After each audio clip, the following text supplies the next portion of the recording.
You're 65, maybe 70, maybe you're 80 years old, sitting in your living room, wondering why your body aches more than it used to, why stairs seem taller than they were a decade ago, why your energy doesn't quite last through the afternoon. And you're asking, can I do? How can I do? Is it too late to take back control? Now, I want you to hear me, truly hear me, because this is not some trivial health tip. This isn't a cliche recycled from some magazine headline. This is a wake-up call. And it starts with a part of your body you probably haven't thought twice about in years, maybe decades. It's your feet. And if you don't pay attention to them, if you don't start washing them, caring for them, and treating them like the foundation of your very existence, you are setting yourself up for a slow, invisible descent into weakness, frailty, and suffering. Let's stop pretending that aging is some gentle process. It's not. It's a war, a long, slow, grinding battle between entropy and order, between decay and vitality. And if you're not actively fighting back, you're losing. Not by a mile, but inch by inch, step by step, day after day. The truth is this, after the age of 60, your body begins to betray you in ways that aren't always obvious at first. The circulation weakens, nerves dull. The skin becomes thin, fragile, papery. The immune system slows down. And your feet, those workhorses that carried you through your youth, become vulnerable. You stop feeling things. You miss the subtle cues, a small cut, a patch of dry skin, a little redness, nothing dramatic, nothing urgent.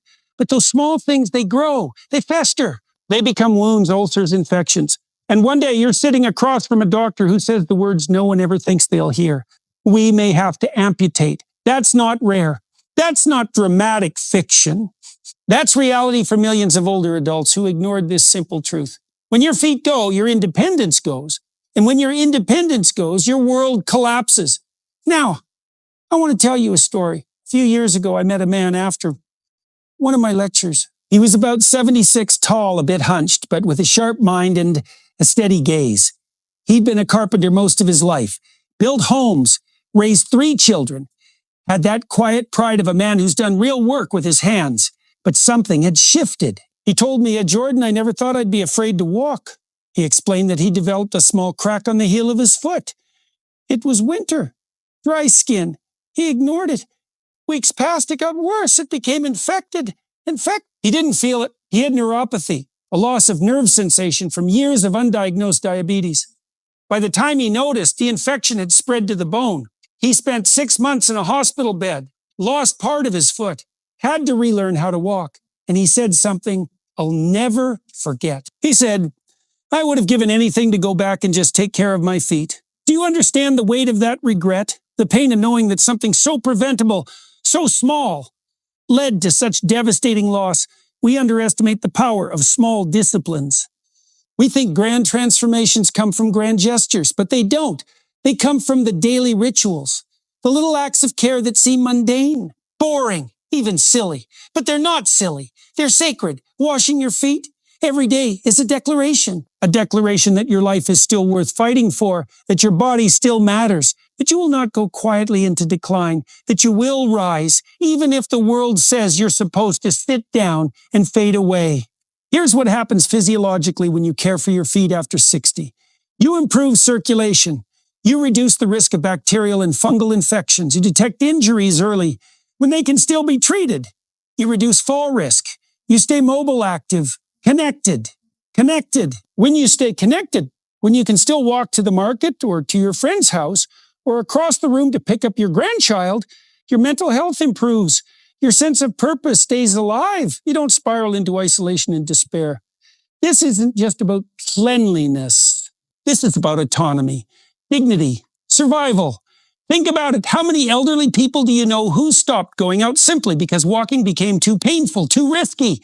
It starts with foot pain, then a limp, then a fall, then a hospital stay, then a walker, then a wheelchair. Then the world becomes very small, all because no one told them you must wash your feet every day, clean them thoroughly, with warm water, with your hands, not with some passing sprinkle from the shower, with attention, with care, with respect, dry them completely, especially between the toes. That's where fungus hides. That's where infections begin. Moisturize them, not with some fancy anti-aging cream. Just a good basic moisturizer to keep the skin healthy and intact. Look at them, observe. Is the skin discolored? Are there sores or blisters? Are the toenails turning yellow, thickening, curling inward? All of these are signs, messages from your body that something is wrong. And if you're thinking, I can't reach my feet easily anymore, then it's time to adapt. Use a long-handled sponge. Sit in a chair. Ask for help if you need it. But do not let the inconvenience become an excuse, because the alternative is far, far worse. I say this as a psychologist, but more importantly, as a human being who has seen the cost of neglect, mental, physical, and spiritual. You see, when you ignore your body, your mind begins to follow. You lose discipline. You stop believing that you can change. And once that happens, it's like opening the floodgates. Depression creeps in. Hopelessness takes root, and you become a shadow of who you were.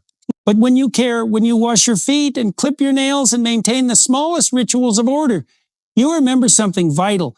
You still have agency. You still have the ability to impose meaning on chaos, to create structure, to stand tall, even if your back is a little bent, even if your bones ache, even if the world seems to be rushing past without you. Because dignity does not come from youth. It comes from responsibility. And here's where the spiritual dimension comes in. In many religious traditions, Christianity, Islam, Buddhism, the washing of feet is not a trivial act. It's an act of humility, of reverence, of service. Christ himself washed the feet of his disciples. Why? Because the feet carry the weight of the journey. They are the foundation of the pilgrimage. You are on a journey too, through aging, through life. And if you neglect your foundation, the rest of the structure begins to crumble. So this is what I ask of you. Tonight, don't just brush this off. Don't just say, interesting video, and move on to the next piece of digital noise. No, act. Go to your bathroom. Sit. Wash your feet slowly, gently. Pay attention. Feel the texture of the skin. Notice the warmth of the water. Dry them lovingly like you would a child's hands.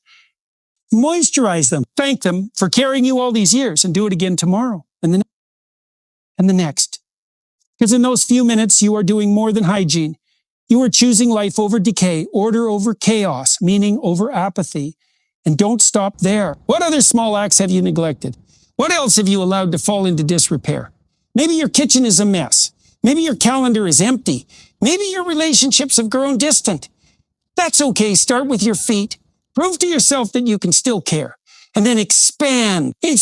One corner of your world at a time. You see, that's how you age well. Not by pretending to be young. Not by chasing the illusion of immortality, but by embracing the reality of limitation and responding with courage. The body ages, the skin wrinkles, the hair grays. That's fine. That's natural. But your soul, your spirit, that can stay sharp, awake, alive, if you cultivate it. So cultivate it, not through grand gestures, but through disciplined love for the smallest things. Wash your feet, honor your journey, and fight for your life. If this resonated with you, if something stirred inside, don't let that go. Hold on to it. Let it change you. Let it wake you up. And if you want more, if you want to learn how to keep your body, mind, and spirit strong as you age, subscribe to Age. Subscribe. Follow. Stick with me. Because the battle isn't over. Not by a long shot. You still have time. You still have potential. And you still matter. But it begins tonight. So go. Wash your feet and walk deliberately, bravely into the rest of your life.